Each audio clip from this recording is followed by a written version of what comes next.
Simone de Beauvoir. Now, she and Sartre were in some kind of relationship, but I'll leave it at that, because really nothing that de Beauvoir does depends on Sartre at all. In some ways, I think she's a clearer thinker. But she employs a lot of the same vocabulary, because they're kind of a team, but kind of not. Really, their works exist independently, but they're using a lot of the same vocabulary. I'll leave it at that. But I don't want to say, oh, there's Sartre, and here's the supplement de Beauvoir. No, de Beauvoir is just as, if not a better thinker than Sartre. Okay, just as important. But what does she say? Well, she applies a lot of the same stuff, this lingo, except more specifically to the problem of femininity, which she says hasn't really been addressed. And she does this in a book, Deuxième Sexe, or The Second Sex, which is a huge book. She unpacks the notion of femininity with relation to this. Okay? And she addresses a lot of what Freud says too. But talking about en soi, pour soi. She says, alright, to be a woman, it's even worse with the whole essence and existence bit. How so? Well, she starts the second part of that book with this provocative claim. One is not born, but rather becomes a woman, when rendered in English. One is not born a woman, one becomes a woman. Well, so what this means is, sure, it's a pour soi thing to be a woman. Okay, it's not just really. It's something that you have to do. You are not just that. But that's twofold. One, you make yourself, so that's the existentialist notion. But also, two, you have to make yourself based on the strictures that are placed on women. What kinds of strictures? And don't think that now she's writing this this book came out in the 1960s, I believe, mid-20th century. I'll say that to be fair, mid-20th century, and a lot of what she's describing is going on in mid-20th century France, but we are not past that. What she's critiquing in the 21st century, even if you can believe, we're already 21% of the way in the 21st century. In what ways? Well, consider this. Men and women. If I want to go to a job interview, what do I need to do? Maybe put on a tie? Take off my hat, brush my hair maybe? I'm good. No other critique. I still look weird, but that has nothing to do with my gender. On the other hand, a woman going to a job interview, what kind of stuff does that involve? It's not just putting on a tie. What other things? Okay, all kinds of other kind of etiquette that you're supposed to do that are lumped onto. You nodding. Okay. Including some peculiar practices that are actually very, very recent. For example, shaving one's body hair. A lot of that. All right, and that only happened because of Gillette deciding to sell razors to women in the early 20th century. Okay, how can we create a market share that doesn't exist? Women, shave your body. No, that did not happen before the 20th century. Okay, women did not shave their legs. It wasn't a thing. Makeup. Okay, I hear this happen all the time to almost all the women I know. If they usually wear makeup and then they don't, they're always critiqued for being tired. You look tired. Are you okay? You look off. Something's off. Yeah, the makeup's off. Because it's clogging up my pores all day long. Okay, it's not comfortable. All right, but that's an expectation that's there. There's also she goes in to say, there's also extra particular expectations of beauty. Okay, you should be beautiful, and you should go out of your way to do it. Because women are considered objects. Here, she is talking about objectification, but this is considered normal. Okay, men can kind of get away with, and men's bodies are critiqued too. For sure. Okay, and she admits that. But she says, not to the same degree as women. Women are there, even still, maybe even today in the 21st century, in spite of the liberation that we have, there's still maybe even a subconscious misogyny, which says women are to women are still to look pretty. That's kind of their job. That's what they're supposed to do.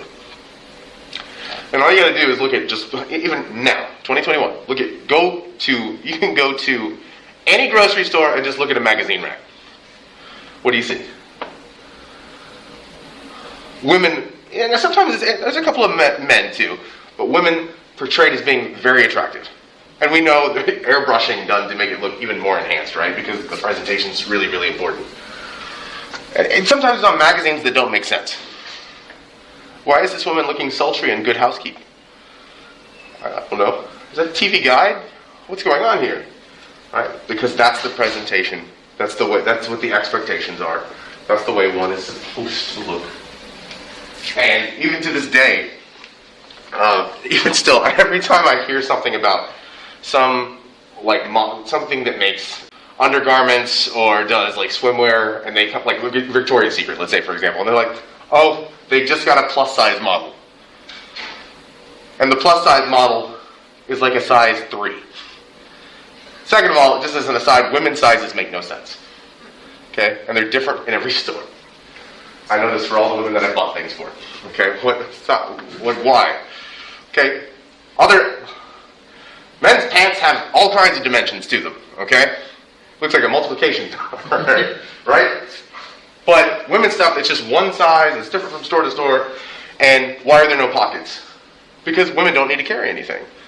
They shouldn't be busy. I mean, really, some of that stuff is still undergirding that. It seems like, oh, kind of whatever. But there's so many things that we do that we don't realize are misogynistic. Like even just take and she goes into a bunch of these examples too. Like she considers everything from, look at even a modern wedding. Why does the father give the bride away? Okay, that's traditional. You might not do it at a wedding. Why does the father, because it's a transfer of property.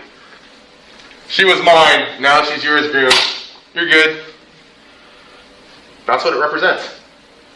What are the groomsmen there to do? Best man? That's a team that if the bride tries to run away, you go and capture her. I'm not making this up. That's the original intention. All right, if she makes a run for it, we got it. The bridesmaids came later. Okay, but those are that doesn't mean that that's what's literally going on, but those are the origins of those institutions. Okay, are those particular traditions. She also spends a lot of time talking about, she talks about it in fairy tales, but even some of these films have been out at the time. Disney princesses. Always need what? Think of every Disney princess. Until very, very, very, very recently. Knight training over. Yep. All the time. They have no agency of their own. They need some man to rescue them. And listen, I love the film for its art, for the aesthetic. I love the film Sleeping Beauty. All right, especially if you see it in HD. It's like just the art on it is beautiful. Creepiest story ever. Right? Not a lesson in consent. But even there, obviously she's completely inept. It's in the title. Completely inept until the prince shows up. He does all the work. Snow White. Idiot ate the apple. Good thing Prince Charming showed up. Okay, constantly needing some kind of help, like the damsel in distress trope. She says, all this does is teach kids that this is the norm. This is the expectation. So she was like, Freud had a point. Like the stuff that we learn when we're young affects us, and especially in these like Disney films, and she references I think she references the films, but she definitely talks about the stories that they come from. Like all this stuff just reinforces the notion of what women are supposed to be, and what are women supposed to be? There. So even if we start from the position of, everybody's equal, yes, men and women are equal, at least in terms, obviously they're different, but they need to be treated equally. Something's been peculiar there. Like even in this country, in the United States, what group of people got the right to vote most recently? Women. That was 100 years ago. It's only been in the last 100 years.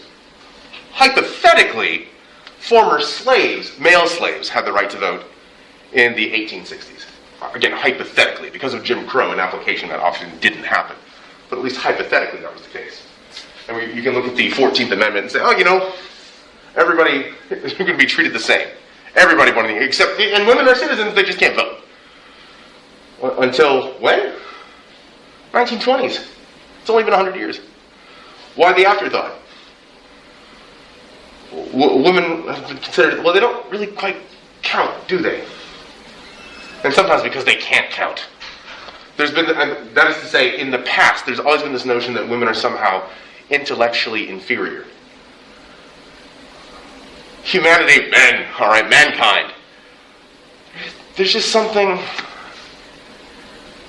delicate about women. They can't quite handle it. And she's like, where does this come from? Oh, I know. It comes from misogyny, which is specifically sexism towards women. All right, that they're somehow less capable.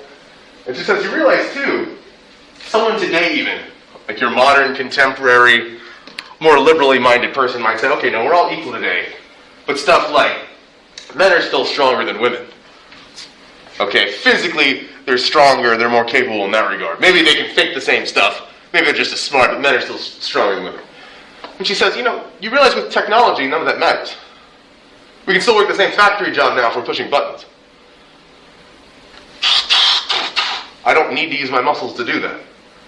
So, with continued technological advancement, that technological advancement keeps annihilating the sexual differences and gender differences, in terms of, especially in the workplace. Yeah, if I needed to get in a fist fight with you, assuming that we both have the same training, you might win as a man. But if we don't have the same training, a woman might still kick your male ass. Because of, like, there's no intrinsic inferiority there. But that's what's been often perceived, all right, in the way things have been said. She just goes out of her way to say a lot of this. And it's still stuck around, even if though we talk about equality and women have the right to vote today and stuff like that, it still sticks around. But she says, especially like as technology goes forward, this is less and less of a big deal. Oh, you're going to come after me with all your strength? Well, I can shoot you. I don't have to have giant muscles to do that. Modern technology in the modern world ends up making all kinds of difference. But she also talks about how, and again, this is a great book, but she also talks about how this is a masculinized world. Just like it's very much a white, cisgendered world, as I can think of others talking about. It's very much a masculinized world in that there are not a lot of considerations for the everyday aspects of a woman's life. I can definitely say the monthly rhythms of a woman's life. She says, men cannot even conceive the idea of menstruation. Now, I'm not talking about have you ever seen a commercial for, like, pads or tampons where they've all got the blue picture? Okay, just pouring it all over stuff. This one's got wings! And you don't want to say anything. You don't want to show any kind of images of insertion, even hypothetically. That would be too risque. But here, like, it keeps you dry. Whatever that means. Okay, but those are things, and those are taxed for some reason. Okay, but those are things that are feminine products. You can look at the research of how feminine products are needed in prisons and things like that. This is something where she says, it's not really even on, like, in the scope of men's point of view, but it's something that for women, that's like their life. She says, like, it's just, this is every monthly cycle. And you might even involve in a kind of existential dread. Oh no, I missed my period. A man has never had that feeling before. About themselves, it might be like, oh no, she missed her period. But that's something, those kinds of thoughts are something that a man could never conceive of because they don't have that kind of life. So femininity is a special kind of life, says de Beauvoir. But it involves a lot of being this, and actually there's more of a liability to engage in mauvaise foi, or bad faith. Because there's actually more expectations on women. And sometimes it could be even subconscious or subtle. Like stuff like, are you not wearing a bra? How dare you? Assuming there's other clothing going on there. How dare you? Okay, that's one thing. I see that happen sometimes. By the way, another recent invention, the brassiere. Or even something like this. Why can men walk around topless but women cannot? We're all mammals, we all have nipples. Now listen, I know I could take off my shirt and walk down the hallway, and it would be uncomfortable for everybody involved, but it would not be illegal. But if a woman were to do the exact same thing, they could be charged with public indecency.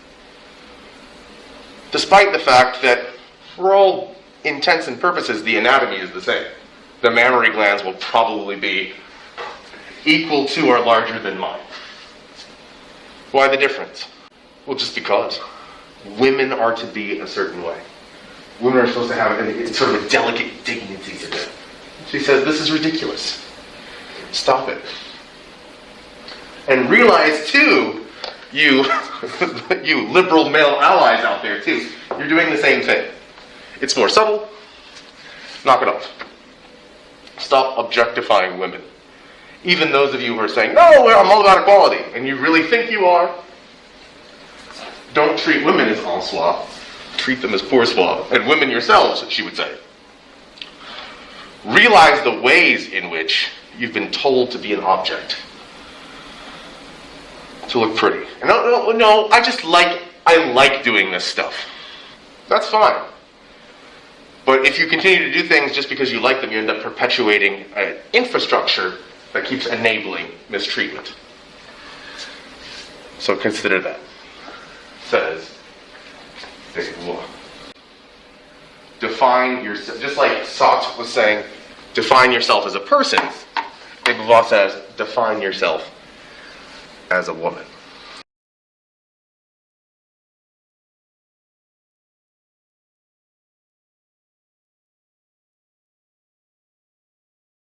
So the Masters happened recently, right? How many women were playing?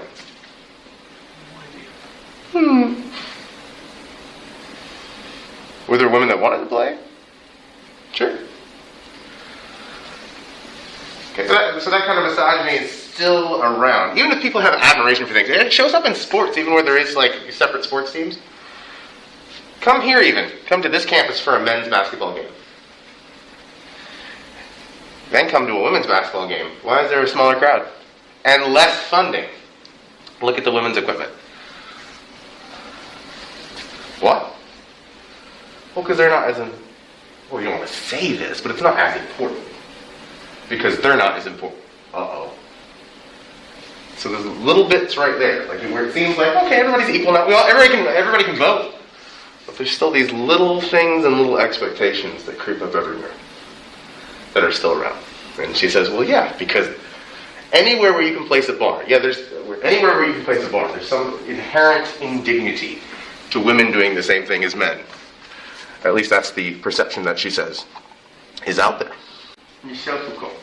So he really likes Nietzsche, in some ways, and not others. So at Nietzsche, he liked the Nietzschean method, which was this. Genealogy.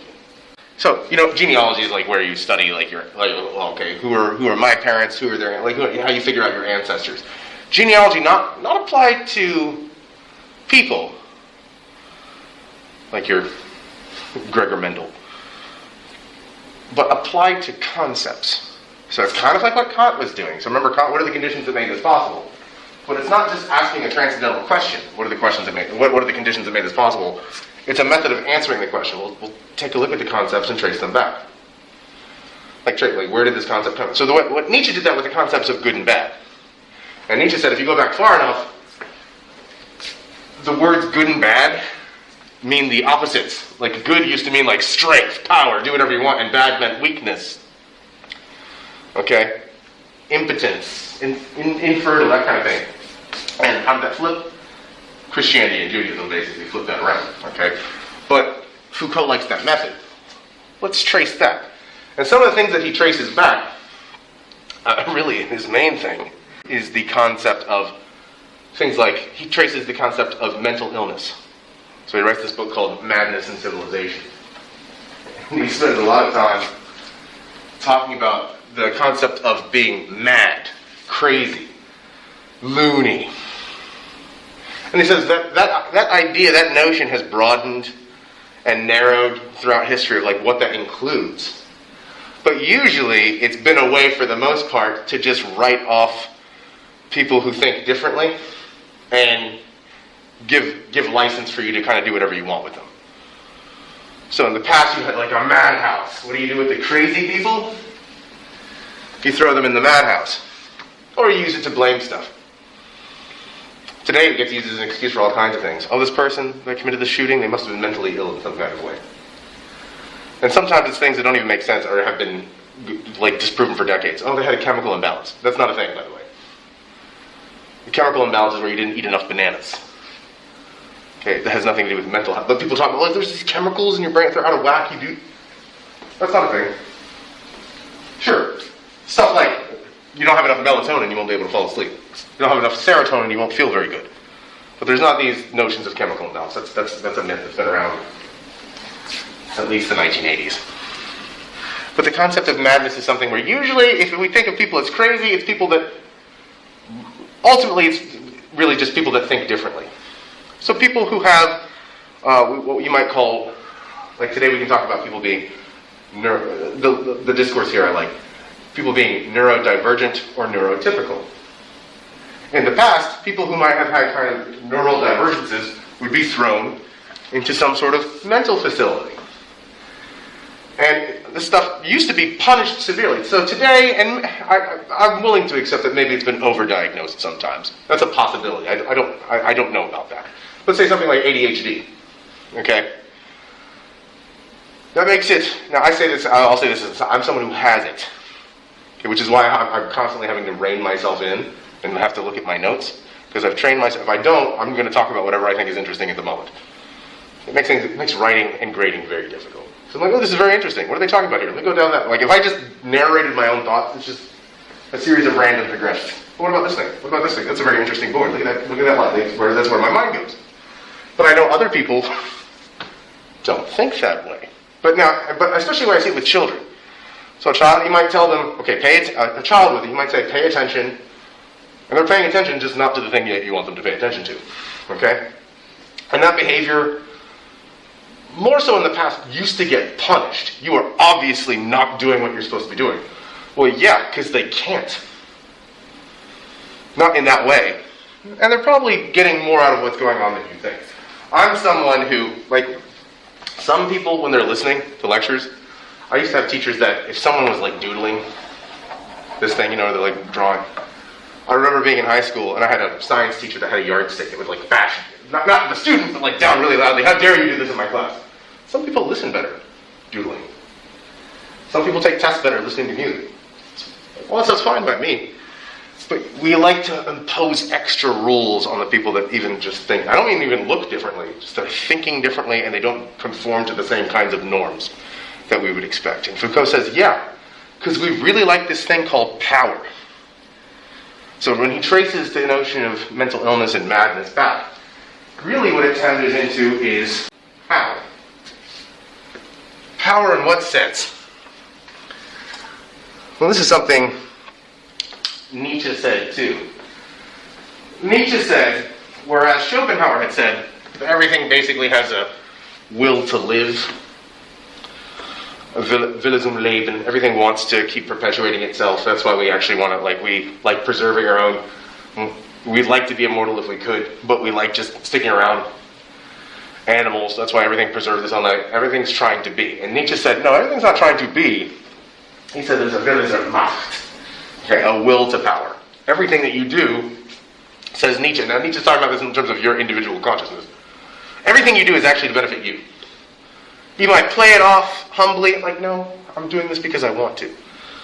I'm doing this for other people. The only reason you do stuff for other people is because it makes you feel good. Okay, that's Nietzsche. When it applies to you in your life. But Foucault says, yeah, but actually, our institutions do the same thing. Everything they do is to enact their own power. Everything. And consider how many institutions we've got going on. A lot. Okay? Althusser, another French thinker, will call them ideological state apparatuses. Okay? These various institutions. So, and think, they're all vying for you. I mean, today even, we've got even more, like companies, surely, government, but all kinds of things. Think how many ads are thrown at you every day trying to get you to do something so you can be what? A consumer. But also, not just a consumer, to be consumed. Like, if you have any free apps on your phone? If you do, you're like, oh, how is this free? Because you're the product. For, like, say, Facebook, for example. They own all your stuff, and they sell your information. That's what they do. Why? So that you can generate revenue for them and for everybody else. But if we look deeper, we'll find that there's all these power structures around us influencing how we behave and how we're supposed to think. That's not to say that we don't think for ourselves. We can and do, but it's actually shaped by apparatuses that we don't even see. And this goes back to, I talked about Hegel's notion of history before. All right, where history is something that we conceive of. It's something that there's an intellection there of like where history is going. Yeah, Foucault's the one who says, but history as we understand it. Why do we have those ideological disagreements about history? But what happened here? I started watching this documentary on HBO called Exterminate All the Brutes by Raoul Peck, which is fantastic. I highly recommend it. It's a documentary, but it's a work of art in and of itself. He talks about this, all right? So consider, this explains, and this is a very Foucauldian point, which is the adjective for Foucault. Which one of these do you know the least about? Okay, and what makes the one that is not like the other different? American Revolution. You've heard of that one? Okay. French Revolution. Okay, heard of that one? Probably know a little bit less, because we're not in France. Here it is. Haitian Revolution. You're shaking your head. Why? And I would be shaking my head too. Typically. I have a degree in history, so I learned about that, all right? Because I have a degree, one of my degrees is in history. Why is that one different? And you're probably going, I don't know, because I don't know anything about it, right? Well, the difference is, and they all happen about the same time. So we've got American Revolution happening in the 1770s. You know, everybody thinks 1776, that's what made it happen. There was already fighting going on in 75, and really protests were beginning in 63. You could say it's done by 1783. Okay, French Revolution, depending on how you want to calculate it. You know, we could talk about the storming of the Bastille in 1789, all the way up to Napoleon being imprisoned a second time in 1815. Haitian Revolution, I believe, 1804. What happened there? There, the former slaves revolted against their masters and kicked them out. So in Haiti, there was a revolution of the former slaves in Haiti turning Haiti into their own country.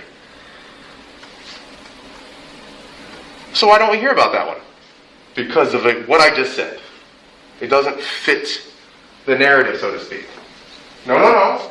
American and French revolutions are about, they're the bastions of equality. Both are about maintaining slavery and ultimately white supremacy as well. But and Haiti as a nation, really where there's that real equality for others that are denigrated as being less than human in practice. Why does that one get ignored? Because it needs to be ignored by those who are writing the history books. Now, that doesn't mean that the facts don't exist. Okay, the facts are there. We just choose not to talk about them. So that's why that's what happens. And also, history is something that's produced. So there's things that get ignored, and then there's things that get recontextualized. So consider this, like, and some things you can put together quite easily. So, like especially in this part of the country, let's take something like the Confederate flag. You know, a nice softball, easy, fun issue. The Confederate flag. First of all, that flag that you think of as the Confederate flag, the St. Andrew's cross with the stars on it, that wasn't the flag of the Confederacy, for one. It wasn't. Some armies used it, but it was more of a square. Regardless of that fact, though, and so there's a fact for you, so it might not be, that's not the one they actually used to represent the Confederacy.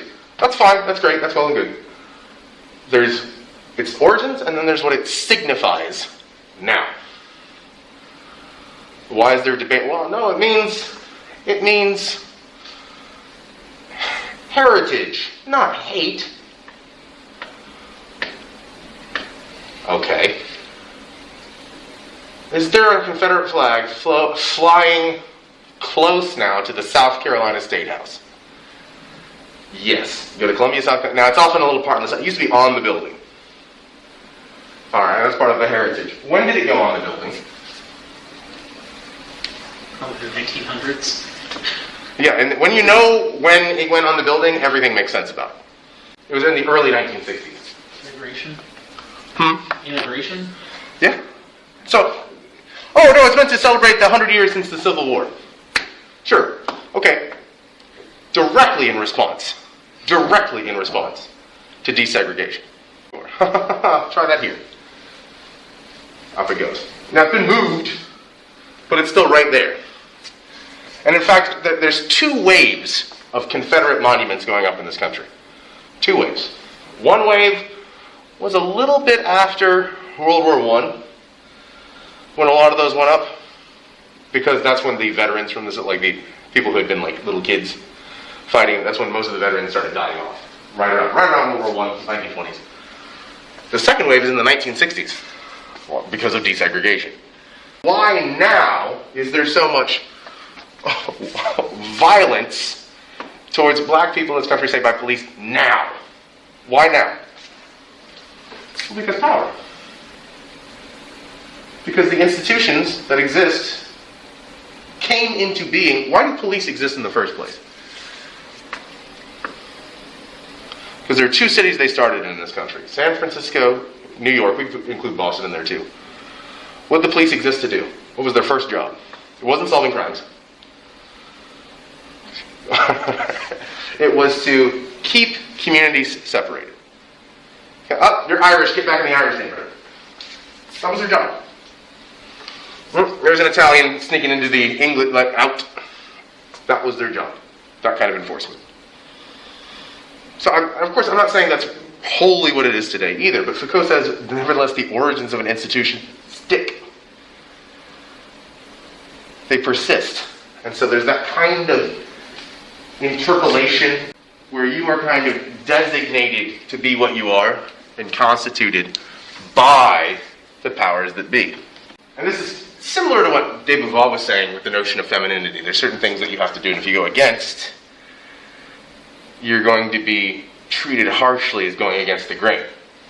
But especially when it comes to notions of someone's trying to usurp power, not just trying to be different, but trying to, if there's a perception of you're challenging my authority, there's going to be a violent response to show you will not challenge my authority. Okay? So, we see that happen. Now that need not just be with police, that could be with the United States military as an institution. It could also be with your credit score. Are you a poor person trying to make money? Are you trying to buy all that Dogecoin? Did you buy GameStop stock? Well, Robinhood, we're going to shut it down so you poor people can't make any money. Why? Because that affects my hedge fund. I have dividends. By the way, you'll never get a credit score over 750. Okay, but why do those things exist? I mean, a credit score, think about that. It's a rating for how poor you are. Because really, unless you're born into wealth, you want to get more credit, you need credit. Maybe ask your parents for money. Maybe they'll give you a small loan of $1 million. And Foucault says all these institutions, what they do, they inherently oppress. Even if we celebrate them. And we don't even realize how entrenched and how saturated we are in the veneration of these institutions. Because it happens to us at an early age. Now, whenever you think about it, do you remember I remember this, when I was in grade school, kindergarten through 12th grade, there was something we did every morning when school started. Stand up, before the announcements, what was it? Remember this? We don't have a flag in here, so we can't turn to it. I know I was doing that before I remember doing it. And frankly, in my view, regardless, it's kind of creepy. Because we're telling children, here's an oath that you can swear, without knowing what it constitutes. You're pledging to something. That's what an oath is, right? Now, if you don't do it now, you've perjured yourself. Congratulations. So we do that. Has a very religious overtones. Very much like reciting a creed. We believe in one God the Father. It's the same kind of behavior. Even comes with a gesture. What happened to the kids who didn't do it? Got sent outside, sent to the principal's office.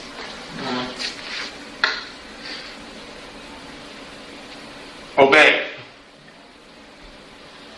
Okay, and yeah, exactly. I know, because I went through a phase where I was this guy at pep rallies. So I remember doing that once. But I was also in ROTC at the time because, the military is also an institution that's trying to get kids as early as possible. So I was like, no, I got it. All right, so I have mixed feelings here. But power. All institutions are trying to oppress you. In fact, there's this one point where Foucault says, and this has become like a meme of sorts, but he says, is it any wonder that schools and hospitals resemble prisons? Because they're really the same thing. Look at this room. I'm not talking about, no windows. My high school was designed by a prison designer. And from the outside, sometimes even they have the barbed wire and stuff, depending on where you are. Or razor wire. It's the schools with the razor wire, they kill me. Okay? But yeah, that kind of stuff. It's the same, and that's sometimes it's hospitals too. Right? Say hospital, especially older ones. Hospitals look like prisons. Like downtown Aiken, there's that old hospital building. Look at it. It looks like it could be turned into a school or a jail very easily, or both, because they're really all the same. Because these are all institutions meant to oppress, and they do it by design. So I'm trying not to, but even myself, I'm part of the apparatus. Okay, that's why I can say things like, "Yeah, I know we're all having fun here, but if you don't turn in your exam, I'm going to fail you." Because if I don't do that, I get in trouble. Okay, so we're all part of that big system. That's what Foucault says. Just look beneath the surface, and you'll see there's a lot more going on that's all oppressive and strict for everyone. Even if someone's higher up, you're like, that person's oppressing me. That person is also probably being oppressed by the system that they're in as well. So, I think that's good for Foucault, and we're out of time anyway. So, you all have a great rest of your week.